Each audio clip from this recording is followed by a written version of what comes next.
밥 먹는 식당에 국군들 얼마나 먹나 보자고 톡 갔는데 사병 하나가 밥을 먹더니 뭐 누구 눈치 안 보고 가서 밥을 또 자기가 퍼다가 또 먹더라고. 그래서 야, 너 기껏 먹다 이 상관들한테 여가 보고 사람이 있다는 식으로 올려다 보더라고. 탈북자 심주일입니다. 저는 뭐 한국에 와서 내가 살아버리라고 생각한 적은 한 번도 없고요. 물론 뭐 군인이었기 때문에 여기를 뭐 해방한다고 우리는 사명을 가지고 있었으니까 막연하게나마 한국에 한번 가볼까 뭐 이런 생각을 했지만은 확신은 없었어요. 제주도는 내가 상당히 그리워했어요. 거기는 좀 한번 가서 되게 관광을 하든 살아보든 한번 가보면 좋겠다 이런 생각을 많이 했고, 사병 생활할 때 내가 땅굴을 파면서도 나는 제주도를 한번 가볼 거야 이런 말도 했던 적이 많아요. 김일성 때보다 김정일 때 와서 내가 그 정치에 내가 환멸을 느꼈어요. 하긴 군대만 겠고 혁명을 하겠다. 그때 당시 김일성이가 죽고 고난의 행군이 시작됐는데 말 그대로 고난의 행군은 인민들이 굶어 죽는 그 행군이 고난의 행군이에요. 근데 굶으면 죽잖아요. 뭐 죽지 말아야 행군도 하는데 이건 죽이는 거예요. 그쯤 되면 당적인 비상대책을 세워야 되는데 그런 대책은 하나도 안 세우고 계속 군부대만 찾아다니는 거예요. 지금 북한의 김정은이가 아버지가 한 대로 딱 군대 혹은 무기 생산하는 데만, 그런 데만 딱 찾아다니잖아요. 뭐 공장, 기업소 이런 데를 찾아가서 경제를 어떻게 발전시키는가, 국가 경제 일꾼들을 모아가지고 무슨 경제를 발전시키기 위한 무슨 회의를 하고 뭐하고 대책을 세우고 뭐 이래야 되는데 이런 게 없단 말이야. 이런 거 보면 그 애비의 그 아들이라고 그렇게 볼 수가 있는데, 그때도 그랬어요. 답답하더라고. 나라의 최고 지도자가 인민들 굶어 죽는 거 먹일 생각은 안 하고 맨날 군부대만 찾아다니고 있으니 인민들이 굶어 죽는 거 모르는가? 다 알고 있어요. 그래서 저는 그때 생각을 많이 했어요. 저는 뭐 핵심적 위치에 있으면서 혁명이 어떤 거라는 걸 다 알아요. 혁명이라는 것은 어떤 혁명이든 간에 순탄한 게 없습니다. 난관이 있고 고난이 있고 장기성을 띠고, 그런데 북한의 고난의 행군을 극복하기 위한 혁명은 그게 아니라 이거지. 이건 인위적인, 완전히 북한 땅 안에서 인민들을 굶어 죽인다는 건, 이거는 그 나라 정치 지도자들과 정치 지도자의 최고 수위에 있는 김정일의 책임이지 다른 게 없단 말이죠. 그렇지만 제가 거기서 어떡하겠어요. 이걸 노골적으로 말하면 뭐 나도 총살을 당하는 것이고, 그러다가 이제 내가 성경을 내가 접하게 됐어요. 종교라도 하나 믿으면 좋겠다는 생각은 꿈에도 이제 한 적이 없고, 원래 뭐 튼튼한 공산주의자였으니까 중국을 통해서 이제 친구로부터 받은 이제 성경을 보다가 거기 뭐 하나님이라는 용어가 나오니까 뭐 보고 싶질 않아서 내가 이거 안 본다. 성경을 전해준 내 친구한테도 그건 뭐 둘이 친구예요. 진짜 술 먹으면서 김정일이 욕도 많이 했어요. 우리 정말 이렇게 정치하면 안 된다 이러면서 다 알고 있어요, 내 막을. 그래서 내가 그 친구한테 너를 생각해서 당에 보고하진 않겠으니까 이 도로 가져가. 끝까지 인내심을 가지고 보라고 그래서 내가 한번 보고 나니까 야, 이 보통 책이 아닌데 하는 생각이 들어요. 북한 노동당의 지도사상이라는 주체사상이 이 성경에서 훔쳐갔구나. 그런 걸 깨닫고 나니까 이건 아니다 하는 생각이 들더라고요. 이건 아니지만 내가 거기서 어떡합니까? 대한민국의 국동방송이 대표적인 방송이 제주도 국동방송이야. 제주 국동방송은 평양, 모스크바까지 잘 들려요. 그래서 그 방송을 내가 듣기 시작했어. 결론적으로는 하나님께서 너는 떠나라 라는 그 음성을 듣고 내가 떠나게 됐어요. 아니, 나는 그 충격받은 게 그래도 뭐 한 일주일 정도 조사하겠지 이렇게 생각했어요. 그렇게 하면 신학교 가자, 이게 철없는 생각이었어. 제가 담벽에 세워놓고 불 쫙 비치고 사진도 뒤로 찍고 앞으로 찍고 뭐 이게 원래 절차예요. 원래 그래요. 그런데 나도 그런 걸 각오했지만은 직접 당하니까 이게 사람이 뭐 싫더라고 완전히. 그러니까 대한민국 또 여기서는 심 선생 그러면 판문점으로 도로 원래 보냅니다. 이제 밥 시간에 이렇게 밥이 나와. 그래서 밥도 안 먹었어요. 그러니까 그 국군정보사 대령 지금 예편된데 나하고 진짜 친해. 그분이 올라오더니 야, 같은 장족끼리 좀 굴지 말자. 이건 뭐 다 이렇게 해야 된다는 거 다 알고 있잖아. 그건 뭐 상식인데 왜 그렇게 그 신경 내는가? 그래서 상식이니까 더 신경 내지. 상식이니까 상식 좀 벗어나서 하자고. 상식을 모르는 사람들한테는 그대로 해라. 이제 상식을 아는 사람들한테는 그러지 마라 좀. 그러니 뭐 둘이 그 대령하고 나는 중령이거든. 중령. 그래서 이제 밥을 먹고 내 얘기를 했어요.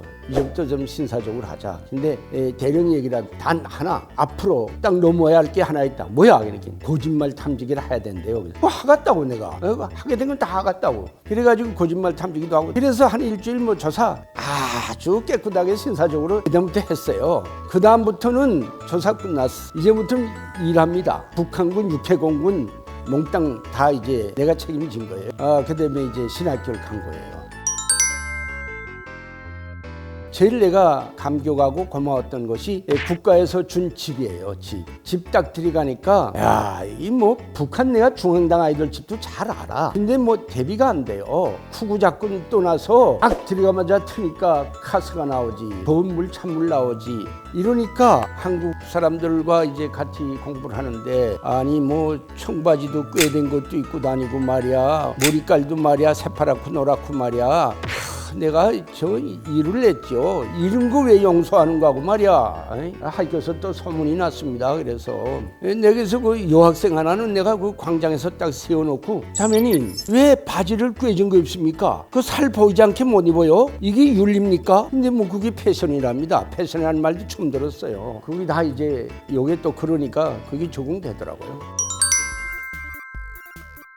군부대에 많이 갔죠. 병사들도 마주해보고 밥 먹는 식당에 국군들 얼마나 먹나 보자고 톡 갔는데 사병 하나가 밥을 먹더니 뭐 누구 눈치 안 보고 가서 밥을 또 자기가 포다가 먹더라고. 그래서 야 너 깊게 먹다 이 상관들한테 여가 보고 이렇게 빌런 사람이 있다는 식으로 올려다 보더라고. 그래서 내가 밥도 마음대로 먹는 군대가 있긴 있구나. 북한 군인들은 육해공군이 밥을 마음대로 한번 먹어보고픈 생각이 그게 일생의 간절함이죠. 늘 배고파 있고 용량실조, 군인 집단의 용량실조가 있다는 게 말이 됩니까?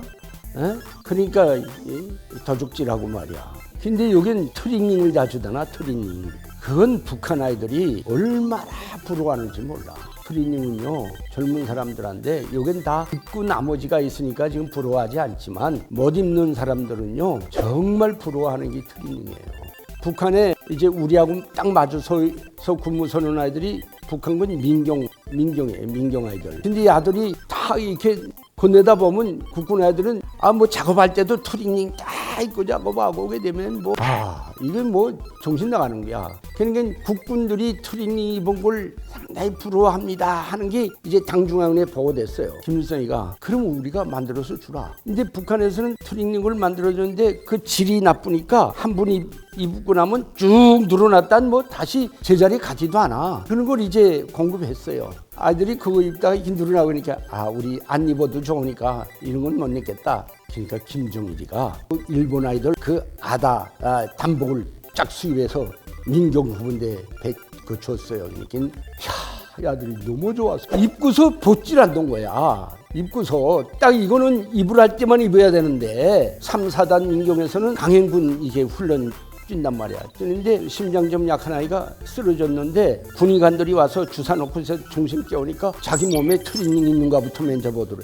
그 트레이닝 있으니까 이건 벗기지 말라고. 난 죽어도 이건 입고 갈 거니까 벗기지 말라고. 이런 정도로 그런 때가 다 있었어요.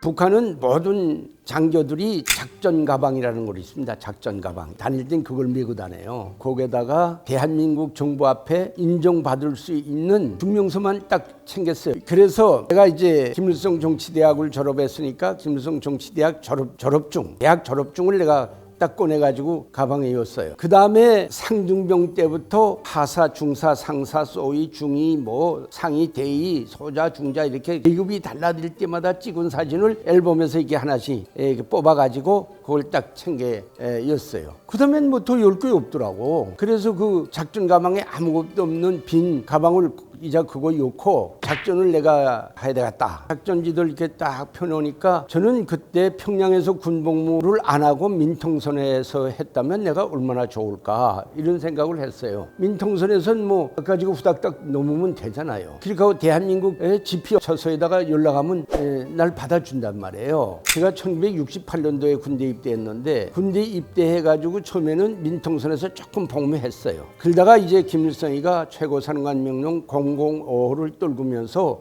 평양시를 강화해야 겠다. 평양시 방어를 강화해야 되겠다 해가지고 제가 차출돼서 평양으로 들어간 거거든요. 평양에서 민통선은 모르지 않아. 그러니까 할 수 없이 삼국인 중국을 고쳐야 되겠구나. 이걸 내가 생각했어요. 그러니까 이제 지도를 딱 펼치니까 평양을 떠나면 어느 열차로 어딜 가고 거기 가서 어떻게 가고 이런 모든 작전을 뭐 다 했는데 이제 중국 땅에 넘어가면 이제 문제란 말이야. 중국 지도를 딱 보니까 자꾸 제 머릿속에 가고픈 도시, 딱 눈이 고개 가는 도시가 있는데 그것이 길림성 통화시예요. 내가 압록강 건너기로 작전한 그 좌표를 찍은 곳은 그 맞은편에 발전소가 있습니다. 중국에 발전소가 있는 그 관계로 인해서 그 지역은 특수구역으로 선정되어 있어요. 중국에 특수구역에 잠입에 들어가면 마음이 푹 놓입니다. 누구도 날 단속할 사람이 없어요. 오히려 특수구역이 아닌 데서 사람들이 공안들한테 잡히지, 특수구역에 들어가면 뭐 중국 사람들은 특수구역이기 때문에 누구도 거기는 뭐 관심이 없어요. 그래서 그렇게 하기로 결심하고 차 타고 만포로 이제 쭉 들어가는데 아무리 급행열차라도 가다가 전기가 안 오면 서구 타더라고. 근데 7시간이면 가야 할 시간을 24시간 갔어요. 만포까지. 그것도 빨리 간 거래. 근데 가다가 내가 북한 군부대 보이성에서 검열하는 아이들, 청참모에서 검열하는 아이들이 열차에 이렇게 다 있단 말이에요. 걔들 보고 내가 물어봤어요. 그 만포에서 해산되는 그 내륙선 기차 다니는가? 그러니까 그거 안 다닌대요. 그때는 북한이 뭐 기차 제대로 다닐 때가 아니니까 그걸 타기로 했는데 이 어쩌나 하고 했는데 어쨌든 만포까지 딱 가니까 도착해서 딱 보니까 그날은 그 열차가 간답니다. 야 이게 뭐야 해가지고 그 열차를 타고서 이제 가다가 운봉발전소에서 이제 하차해가지고 요관을 찾아갔는데 전기도 없고 또 밥할 쌀도 없고 하니까 어쨌든 좀 자자 해가지고 억지로 하루 자고서 그 이튿날 아침에 압록강 연선을 내가 쭉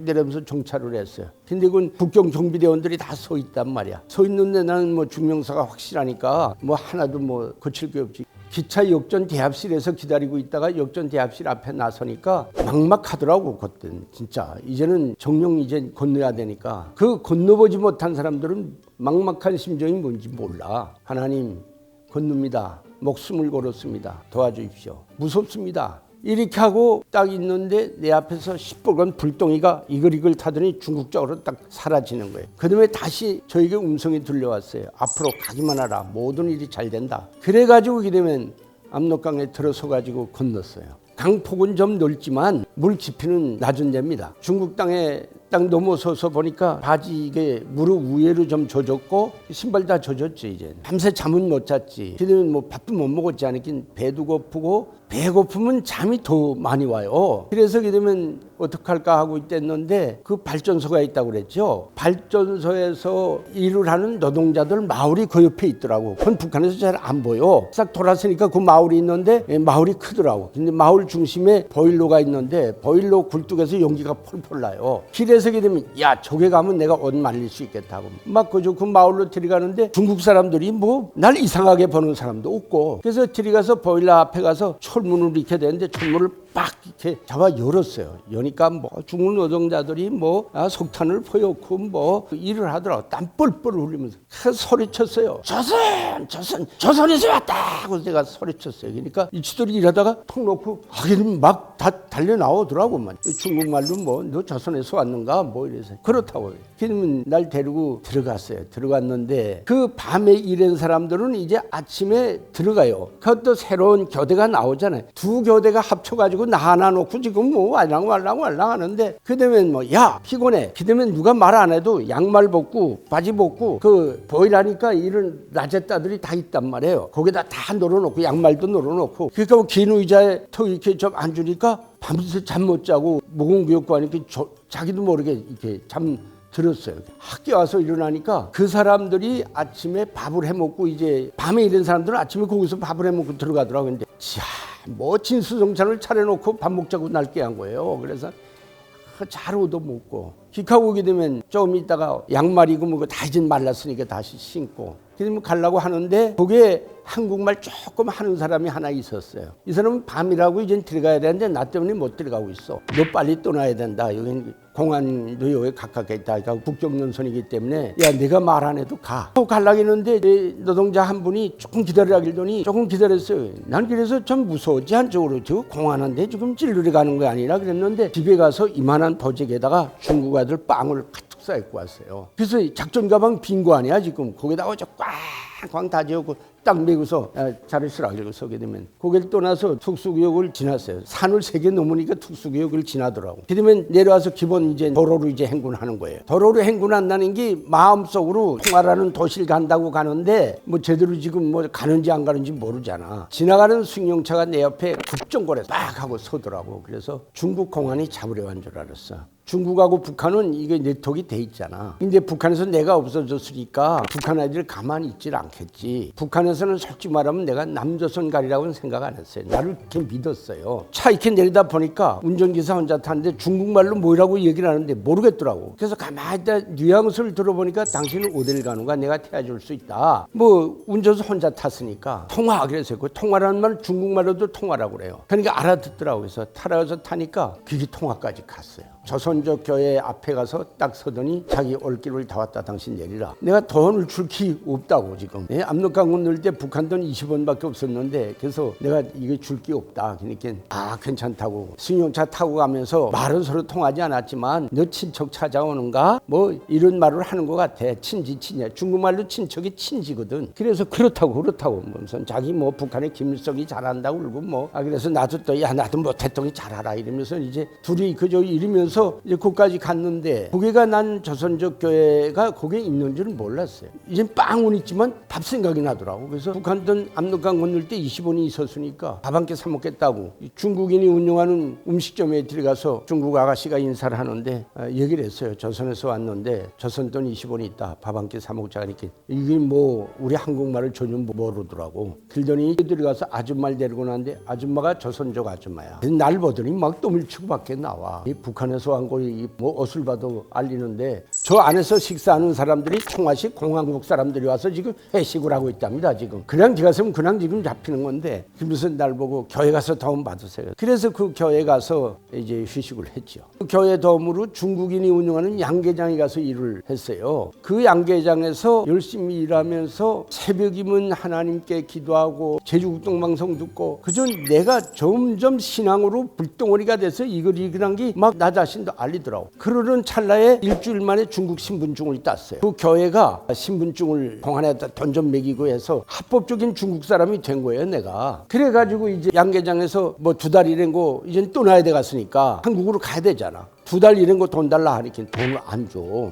사장이 돈 안 줘도 와이프가 탁 찾아서 가니까 내가 돈 주겠다 하더니 돈 주더라고. 일 잘했다고 이미 약속했던 돈보다 40원을 더 주더라고요. 그걸 그저 허주머니 여타마자 거기를 내가 떠났어요. 대련시가 큽니다. 대련으로 나왔습니다. 제주국동방송에다 편지를 썼어요. 최종적으로 이제 간다. 근데 제주국동방송이 나를 입국시킬 수 있는 권한은 없단 말이야. 근데 이걸 통해 가지고 어떻게 정부가 좀 알 수 있게끔 뭐 이렇게 길이 열리면 좋겠다. 이러면 대련시내에 나가서 한국 식당들이 많아요. 거기서 한국 분들 만나서 여기 서울 가서 우체통에 좀 여주십시오 하면 제주국동방송으로 편지가 갈 거 아니야. 주소는 다 알고 있었으니까. 근데 뭐 하나도 못 만났어요. 그래서 다시 들어오려고 버스를 탔는데 내 옆에 앉은 분이 계속 나를 주시하는 거야. 그래서 난 또 그날 내가 이거 단도 안 나 차고 넘어졌다고 그것도 안 차고 나갔는데 계속 긴장하고 있는데 이분이 먼저 말을 하더라고. 한국에서 오셨습니까? 그래. 내 무릎에는 대한민국 제주도 사서함 이렇게 쓴 편지가 있었으니 그걸 봤단 말이야. 근데 또 한국에서 안 오잖아요. 그래서 말도 못하고 대답을 못하고 조미조미 하는데 이분이 먼저 말하더라고. 저는 목사입니다. 이런 분을 만나려고 이제 밤새 하나님 날 기도시켰구나. 돌아앉으면서 조선인민군 장교입니다. 네, 그래서 그분이 놀래더니 날 붙잡고 내 자신 내려. 그러더니 쭉 말씀을 하는데 원래 호주 국적을 가진 목사인데 호주 국적이 있다는 게 북한에 자주 들락날락해요. 근데 그날도 그 중국에 데려서 잠을 자고 평양에 들어가려다가 밤에 꿈에 예수님이 나타나셔서 너는 평양에 가지 말고 대련에 가라. 그래서 대련엔 와본 적도 없고 사역지도 아니고 중국말도 모르고 하는데 어쨌든 예수님 말씀에 순종해야 되니까 조선족 가이드를 하나 데리고 그 다음에 대련으로 와서 저를 만난 거예요. 그분이 원본은 국동방송에 하필은 국정원에 갔어요. 그 국정원이 이제 중국까지 와서 저를 테스트하고 모든 게 다 확실하니까 그 다음엔 저를 대한민국 여권을 가지고 대한항공으로 직항로로 이제 한국으로 저를 입국시켰습니다. 내가 내리는 순간에 KBS가 생방송을 했습니다. 그러니까 북한에서 그걸 들었어요. 근데 북한에서 덕이 났지.